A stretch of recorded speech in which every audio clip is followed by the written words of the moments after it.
Hello दोस्तों, कैसे हैं आप सब। दोस्तों मैं विजय एक बार फिर आपका बहुत बहुत वेलकम करता हूं हिस्ट्री विद युवा में। फाइनली दोस्तों आज हम पहुंच चुके हैं महमूद गजनवी। महमूद गजनवी ने आक्रमण कब किया, क्यों किया, वो कहानी एक ठीक है। उस कहानी के बाद हम जब उसके प्रभाव को पढ़ेंगे तो नेगेटिव और पॉजिटिव दोनों प्रकार के इफेक्ट हमें महमूद गजनवी के आक्रमण के देखने को मिलते हैं कि पॉजिटिव भी कुछ इफेक्ट पड़े थे भारत में और कुछ नेगेटिव भी इफेक्ट पड़े थे। ठीक है, तो पहले महमूद गजनवी की कहानी को समझते हैं। बहुत डिटेल में महमूद गजनवी के कहानी को समझेंगे और उसके भारत में आक्रमणों को भी बहुत डिटेल में समझेंगे। ठीक है दोस्तों, तो शुरू करते हैं। महमूद गजनवी। महमूद गजनवी लगभग भारत के हर व्यक्ति को इस व्यक्ति का नाम पता होगा, महमूद गजनवी का, क्योंकि इसके काम ही ऐसे कुछ थे कि भारत और बल्कि कहें तो पूरी भारतीय संस्कृति, भारतीय धर्म, समाज सब कुछ को हिलाकर रख गया था। आंधी की तरह आएगा, तूफान की तरह चले जाएगा। कौन? महमूद गजनवी। याद करो लास्ट क्लास में हमने पढ़ा था कि तुर्क साम्राज्य का उद्भव हुआ और इस्लाम का प्रचार का नेतृत्व किसके हाथों में आया?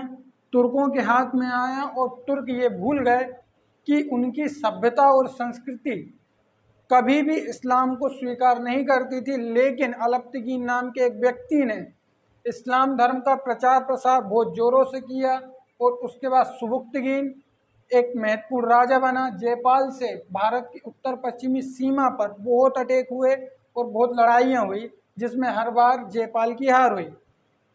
ठीक है, अब उधर महमूद गजनवी है और इधर कौन है? भारत। तो भारत की स्थिति दोस्तों ये है कि कन्नौज में है राज्यपाल।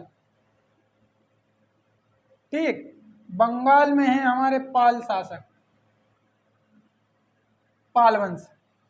इधर है भीमदेव चालुक्य नरेश, चालुक्य राजपूत भीमदेव प्रथम।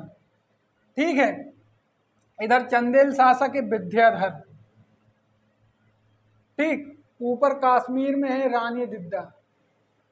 ये 1021 की बात है जब महमूद गजनवी का एक बार आक्रमण होता है, तो बताया जाता है कि कोई स्त्री शासिका रही होगी। तो हम ये जानते हैं कि 980 में रानी दिद्दा रानी बनी थी, लेकिन 41 साल उसका शासन चला हो ये हम कह नहीं सकते, लेकिन एक स्त्री शासिका यहाँ पर राज्य कर रही थी।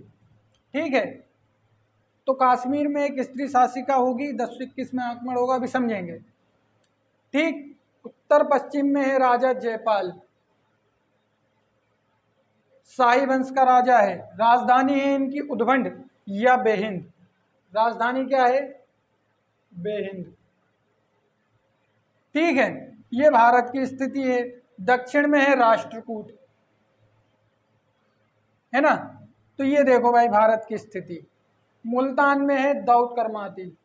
मुल्तान राजा कौन है? दाऊद करमाती। भारत की स्थिति समझ लो पहले कि कहाँ कौन कौन है। मुल्तान में है दाऊद करमाती। सिंध पर भी राज किसका है? पेशावर पर भी राज किसका है? जयपाल का। शाही वंश का शासन है लगभग उत्तर पश्चिम में, और मुल्तान का राजा अधीन है शाही वंश के। मुल्तान का राजा कोई स्वतंत्र शासक नहीं है। ठीक है, और ये शिया मुसलमान है और वो कट्टर सुन्नी मुसलमान है। कौन? तुर्क वाले। तो ये भारत की स्थिति है। राजपूतों का आपस में झगड़ा है। ठीक, पालवंश बंगाल, इधर तो महमूद गजनवी आएगा ही नहीं। तो ये कहानी है हमारे देश की। बड़ी लड़ाई झगड़े, इधर पूरे टोटल लड़ाई झगड़े हैं आपस में। एकमात्र व्यक्ति है जयपाल जो तुर्कों से लड़ाई कर रहा है। ब्राह्मण वंशीय राजा है और ब्राह्मण तो भाई शुरू से रहे हैं, वो प्रतिभा के धनी रहे हैं, इसमें कोई शक नहीं है। अब देखो कहानी, तो कहानी है दोस्तों महमूद गजनवी की। तो सुबुक्तगीन की मृत्यु के बाद 998 में महमूद गजनवी तुर्क की गद्दी पर बैठता है या ईरान का पहला शासक महमूद गजनवी अब अपने पिता की जगह लेता है और क्या बनता है, इस्लाम धर्म का पहला सुल्तान, इस्लाम धर्म का सबसे बड़ा पहला सरदार, इस्लाम धर्म का सबसे बड़ा पहला नायक महमूद गजनबी का जन्म 972, 1 नवंबर 972 को महमूद गजनबी का जन्म हुआ है। जिस समय इसके पिता गद्दी पर बैठे हैं सुबुक्तगीन, उस समय महमूद गजनबी खुरासान का शासक था। कब हुआ है इसका जन्म? इसका जन्म हुआ है 1 नवंबर 972 एडी में, ठीक। और ये पहले कहाँ का राजा था? ये पहले सुल्तान था, कहाँ का? खुरासान का। देखो सुल्तान अभी बनेंगे, अभी सुल्तान नाम आया नहीं है।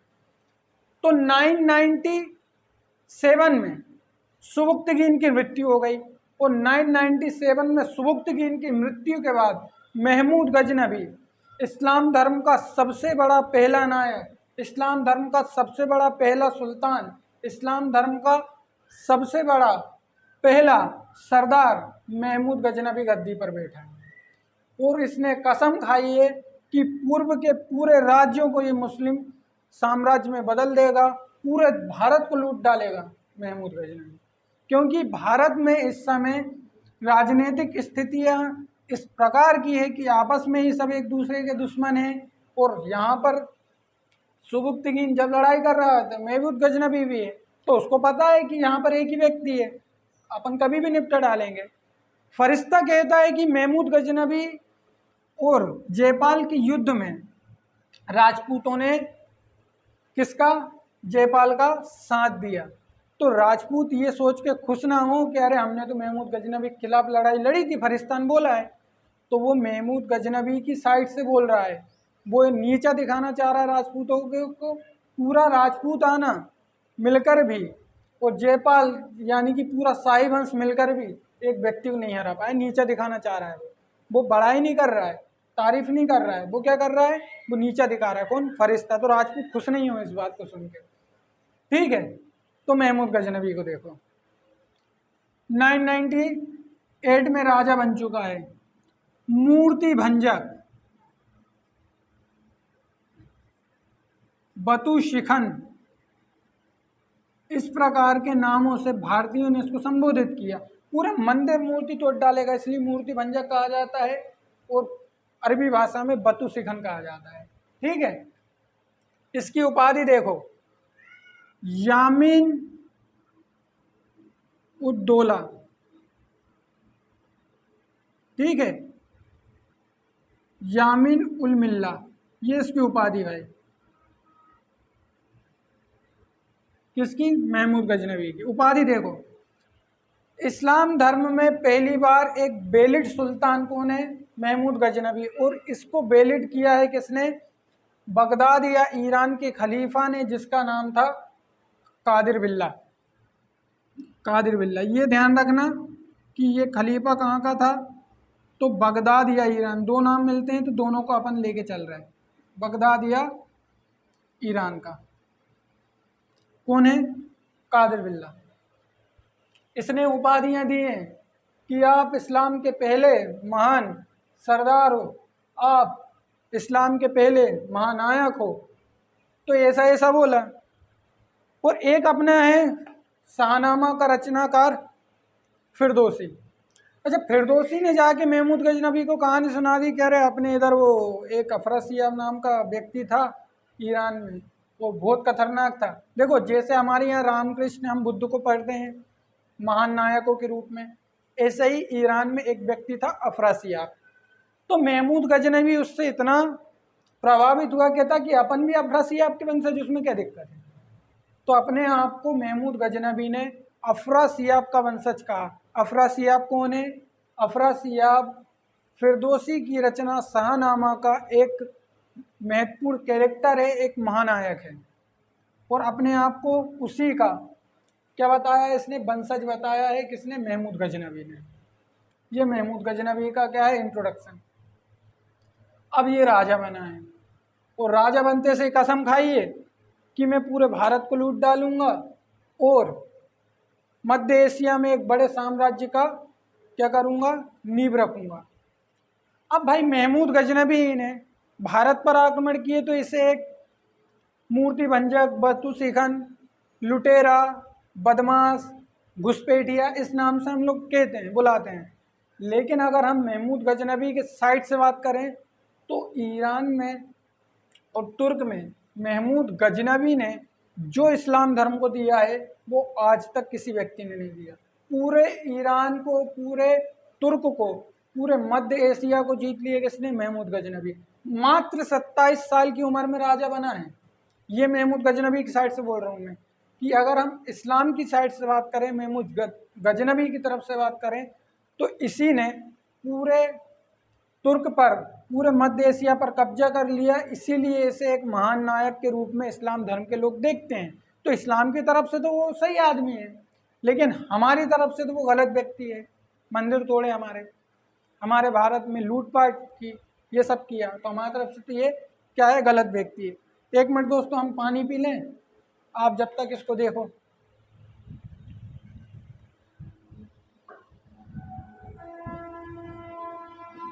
अब देखो दोस्तों कहानी, अब शुरू करते हैं महमूद गजनबी के भारत पर आक्रमण।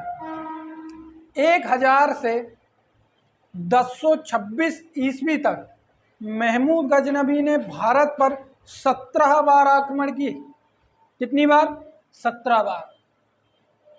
तो अब देखो इसके एक एक करके अपन आक्रमण को समझते हैं। ठीक है, आक्रमण को समझना है। ये मैप में इसलिए बनाता हूं ताकि मैप में हमको लोकेशन पूरी याद हो जाए एक बार। तो भाई ये निकला कब? 1000 से 1026 के बीच पूरे 17 आक्रमण किए हैं इसने। पहला आक्रमण देखो, पहला आक्रमण सिंध, पहला नंबर कहां पर है? सिंध। और राजा कौन है यहाँ का? जयपाल। पहला आक्रमण सिंध पर किया और सिंध को यूक्रेन टाइप का बना दिया, पूरा सिंध लूट डाला। किसने? महमूद गजनबी ने। जयपाल ने भारी प्रतिरोध किया, दोनों के बीच में घमासान युद्ध हुआ, लेकिन जयपाल रोकने में नाकाम हुआ और महमूद गजनबी ने पूरे सिंध को लूट डाला। और सिंध का हमें पता है कि यहाँ दाभोल नाम का एक बंदरगाह था जो बहुत विकसित था। तो उद्देश्य है इसका कि हम पूरे भारत को लूट डालें और मध्य एशिया में एक बड़े साम्राज्य की स्थापना करें। पहला आक्रमण कहाँ है? सिंध पर। राजा कौन? जयपाल। दूसरा आक्रमण सीधा आ गया पंजाब, ये पंजाब वाला इलाका। ये दूसरा आक्रमण पंजाब पर है। जयपाल ने फिर दोनों के बीच में युद्ध करा है। जयपाल ने फिर से महमूद गजनबी से युद्ध करा, लेकिन जयपाल फिर से परास्त हो गया। तीसरा आक्रमण है पेशावर। राजधानी बेहिंद को तहस नहस कर दिया, एक व्यक्ति नहीं बचा, पूरे किले तोड़ दिए, पूरी राजधानी को तबाह करके रख दिया, ध्वस्त कर दिया। किसने? महमूद गजनबी। आक्रमण नंबर 3। ठीक, पहला आक्रमण सिंध 1000, दूसरा आक्रमण 1001 में पंजाब, तीसरा आक्रमण है 1003 कहाँ पर? पेशावर। ये आक्रमण कर रहा है और जयपाल अंतिम रूप से परास्त हुआ है इस आक्रमण में। और जयपाल ने आत्महत्या कर ली शर्म के मारे कि मैं किस देश में पैदा हुआ, कि सबसे मदद मांगी जयपाल ने लेकिन किसी ने हाथ नहीं बटाया। इधर राजपूतों का आपस में युद्ध है, जयपाल अकेला लड़ रहा है लेकिन जयपाल की किसी ने मदद नहीं की। हालांकि फरिश्ता ये कहता है कि राजपूतों ने मदद की, लेकिन वो राजपूतों को नीचा दिखाने के लिए कहता है ऐसा, कि सब मिलके भी हमारे महमूद गजनबी को नहीं रोक पाए। ये राजपूतों को नीचा दिखाने के लिए कौन कह रहा है? हमारा फरिश्ता कह रहा है, 17वीं शताब्दी का लेखक है। जयपाल ने क्या कर लिया? आत्महत्या कर ली और जयपाल की जगह अब राजा बना इसका लड़का आनंदपाल। ठीक है, ये उत्तर पश्चिम सीमा खत्म। आनंदपाल एक राजा बना है और इसने नई राजधानी बनाया है नंदन राज को। नंदन राय ऐसा ही कुछ नाम है नई राजधानी को। अब देखो 1005 में आया है कहाँ? मुल्तान। मुल्तान पे आक्रमण करने का कारण ये है कि ये शिया मुसलमान, ये कट्टर सुन्नी मुसलमान है। वो शिया और सुन्नी की दुश्मनी अभी पूरे भारतीय इतिहास में चली गई, आप देखना। तो दाऊद करमाती ने साथ दिया था किसका? जयपाल का। तो आक्रमण बोला है 1005 किस पर? दाऊद करमाती। दाऊद करमाती को मार दिया और मुल्तान पर भी किसका कब्जा हो गया? महमूद गजनवी का कब्जा। 1009 4 साल बाद आया है। राजधानी नंदन राय पे फिर से आक्रमण किया, आनंदपाल को अंतिम रूप से परास्त कर दिया। आनंदपाल के बाद त्रिलोचन पाल राजा बना। त्रिलोचन पाल ने भी महमूद गजनवी का सामना किया और त्रिलोचन पाल की मृत्यु के बाद भीमपाल राजा बना। अंत में शाही वंश की सत्ता समाप्त, शाही वंश खत्म हो गया महमूद गजनवी से लड़ते लड़ते। ये हो गया कहाँ तक? 1009। 1009 में यहाँ से सीधा पलटा है। कहाँ से? अपने नंदन राय से। उस सीधा पलट के आया है कहाँ पर? नगरकोट। ये नगरकोट है भैया, हिमाचल प्रदेश नगरकोट। आक्रमण कब किया है? 1009। ज्वाला देवी के मंदिर को तोड़ के ध्वस्त कर दिया, मूर्तियों के टुकड़े टुकड़े कर दिए। खूब डराया था कि अरे स्वर्ग में नहीं जान देंगे, नरक में नहीं जान देंगे निम्न जातियों के लोगों को, खूब डराया था। तो निम्न जातियों के लोगों के मन में जो भय था वो खत्म होने लगा। क्यों? कहते पूरी मूर्ति तोड़ डाली तब कुछ नहीं हुआ तो हमें क्या होगा? ये देखो, ये सकारात्मकता है। ये नगरकोट को किसने? महमूद गजनवी ने क्या कर दिया? पूरा ध्वस्त कर दिया। लेकिन कुछ लोग ये मानते हैं कि ये नगरकोट पंजाब वाला था, हरियाणा पंजाब वाला। लेकिन कुछ का ये भी मानना है कि ये जो आक्रमण हुआ है, ये आक्रमण हिमाचल प्रदेश के नगरकोट पर हुआ था और पूरा ज्वाला देवी का मंदिर ध्वस्त कर दिया था किसने? महमूद गजनवी ने। अब देखो 1009 में ही थानेश्वर पर हमला। 1009 कहाँ पर? थानेश्वर। ये थानेश्वर है अपना, याद करो, ये प्रतिहारों की राजधानी थी थानेश्वर। ये थानेश्वर पर हमला किया है। यहाँ पर चक्र स्वामीन की आदमकद मूर्ति थी जिसको उठा के गजनी ले गया और उसे रंगभूमि में रखवाया। किसकी मूर्ति थी? चक्र स्वामीन की। चक्र स्वामीन की आदमकद मूर्ति को गजनी ले गया। ठीक है, कितने हमले हो गए भाई? एक सिंध हो गया, दूसरा पंजाब, तीसरा पेशावर, चौथा मुल्तान, पांचवा हो गया हमारा नगरकोट, है ना, और 5 हो गए, कितने हो गए? 6 हो गया हमारा थानेश्वर। ये 6 7वां है। ठीक है, अब देखो यहाँ से थानेश्वर से मूर्ति को ले गया और राजधानी गजनी वापस। ये गजनी निकल गया, कौन? महमूद गजनवी। गजनी वापस आ गया।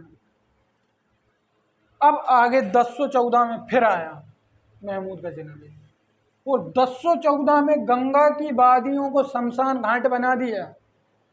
मथुरा मंदिर को, नंदन मंदिर जो कहते हैं ना, मथुरा के मंदिरों को तोड़ के ध्वस्त कर दिया। पूरी मूर्ति, अंदिर, मंदिर सब तोड़ डाला।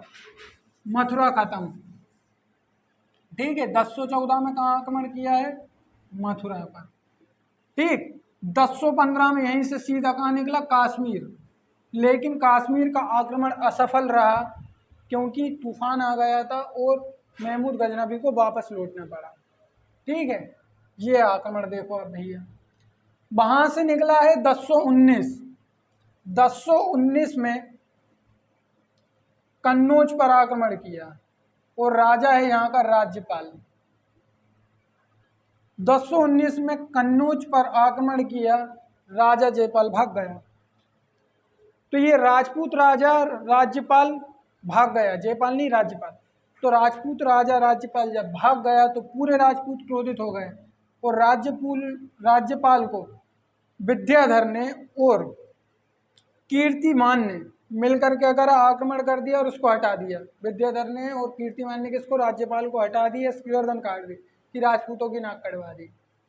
अब 1019 में आक्रमण हुआ तो 1019 में तो ये भाग गया। जो मथुरा की मूर्तियां थी, सोना चांदी था, पूरा लूट के ले गया। कौन? महमूद गजनवी। अब देखो 1019 के बाद वापस आया कौन? महमूद गजनवी। 1021 1021 में आया है आक्रमण करने विद्याधर पे। 1021 में विद्याधर पे आक्रमण करने का कारण ये है कि इसने राज्यपाल का कत्ल कर दिया, राज्यपाल पे हमला कर दिया था, तो विद्याधर पे आक्रमण किया। लेकिन विद्याधर एकमात्र राजपूत है जिसने ना तो महमूद गजनवी की अधीनता स्वीकार की, ना ये हारा, ना ये पकड़ाया। काश ये राजपूत एकजुट हो गए होते, एक केंद्रीयता बना ली होती, एक मुट्ठी हो गए होते, तो महमूद गजनवी कभी भारत में सफलता पा ही नहीं पाता। जयपाल का ही साथ दे दिया होता, लेकिन ऐसा नहीं हुआ। तो 1021 में क्या हुआ है, महमूद गजनवी ने विद्याधर पे आक्रमण किया वापस।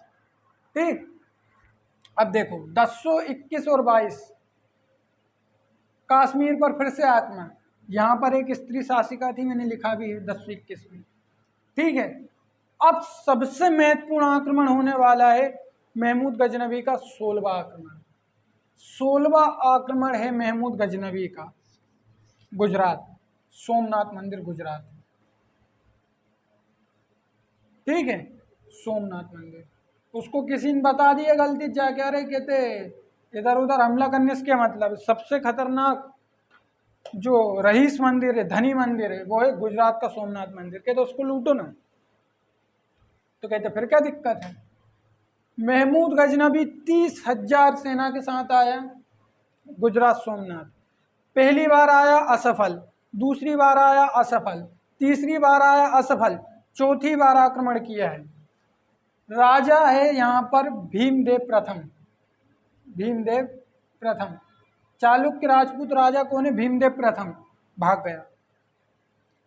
महमूद गजनवी ने सोमनाथ मंदिर पर ऐसा आक्रमण किया, सोने का गेट था, पूरे सोने के गेटों को तोड़ के 3,000 ऊंटों पर लगभग 20 लाख दीनार की संपत्ति लेकर गया है। कहाँ, गजनी, जो शिवलिंग था सोमनाथ का ज्योतिर्लिंग, टुकड़े टुकड़े कर दिए तोड़ तोड़ के। किसने, महमूद गजनवी ने। इसके बाद देखना आपने ये आक्रमण करेगा सिकंदर लोधी, 64 योगिनी मंदिर माता जी का, माता जी का 64 योगिनी मंदिर की पूरी मूर्तियों को तोड़ के, जो लोग मांस बेचते हैं खटी, उन लोगों को मांस तोड़ने के लिए दे देता है सिकंदर लोधी। और हालत देखो देश की। तो भीमदेव भाग गया, भीमदेव भागा तो नगर के लोगों ने इतना प्रतिरोध किया, लेकिन सोमनाथ मंदिर को ध्वस्त कर दिया। अपार धन संपत्ति, अनगिनत संपत्ति लेकर कहाँ गया है, गजनी, महमूद गजनवी। ठीक है, ये सोमनाथ गया। ये था इसका 16वां नंबर का आक्रमण। ये ध्यान रखना भाई, 16वां आक्रमण कहाँ का था, सोमनाथ का। अब यहाँ से जब ये वापस जा रहा था लूटपाट करके, तो रास्ते में राजस्थान के जाटों ने तीर कमान चला दी, दूर से ही पत्थर फेंक फेंक के मार दिए, ऐसा वैसा कर दिया। तो 1026 में वापस आया, पूरे जंगल कटवा के एक एक जाट को ढूंढ ढूंढ के मारा। किसने, महमूद गजनवी। ये 1026 में उसके आक्रमण जाटों पर। अंतिम आक्रमण कहाँ पर था, जाटों पर। ठीक है, तो 1000 ईस्वी से 1026 तक कितने आक्रमण हुए, 17 आक्रमण। पूरे 17 आक्रमण गिनवाए मैंने आपको। ठीक है, पहला आक्रमण कहाँ हुआ, पहला आक्रमण सिंध पर हुआ, दूसरा पंजाब, तीसरा पेशावर, ठीक, चौथा दाऊद करमाती, पांचवा ये भटिंडा पे हुआ था, छठवा अपना हुआ ये नगरकोट, ठीक, और सातवां आक्रमण थानेश्वर, आठवां आक्रमण कहाँ हुआ था, थानेश्वर के बाद 1014 में मथुरा, 15 में कहाँ हुआ था, 15 में हुआ कश्मीर, 9 आक्रमण, ठीक, और 10वां आक्रमण इसका कहाँ पर हुआ, अपना कश्मीर के बाद। तो ऐसे करके दोस्तों कितने आक्रमण हुए, 16 आक्रमण मैंने आपको बताए।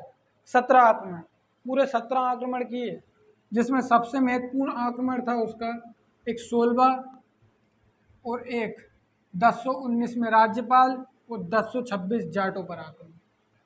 1014 एक मथुरा आक्रमण भी आप याद रख लेना, इम्पोर्टेंट है। ठीक है, 1021 में कश्मीर का आक्रमण याद रख लेना, वो थानेश्वर का आक्रमण याद रख लेना, ज़्यादा याद रखने की ज़रूरत नहीं है, पर ये पता होना चाहिए कि आक्रमण किए कहाँ कहाँ थे। तो देख लो, एक व्यक्ति आया आंधी की तरह, वो तूफान की तरह चला गया पूरा तहस नहस करके। क्या कर लिया? कुछ नहीं कर पाए। आपस में लड़ने से फुर्सत नहीं थी भारतीय राजाओं को। तो महमूद गजनवी को इतने मौके मिले, वो कहाँ से पीछे हटे। एक बात अब आप सुनो, महमूद गजनवी ने भारत पर जितने भी आक्रमण किए उसने मौके नहीं दिए, उसने लगातार कंटिन्यू आक्रमण किए हैं। उसने किसी को मौका नहीं दिया कि ये एकजुट हो जाएं। उसको मौका मिल रहा है, एक के बाद एक आक्रमण क्यों कर रहा है? क्योंकि उसको मौका मिल रहा है। किसी ने भी विरोध ही नहीं किया ना।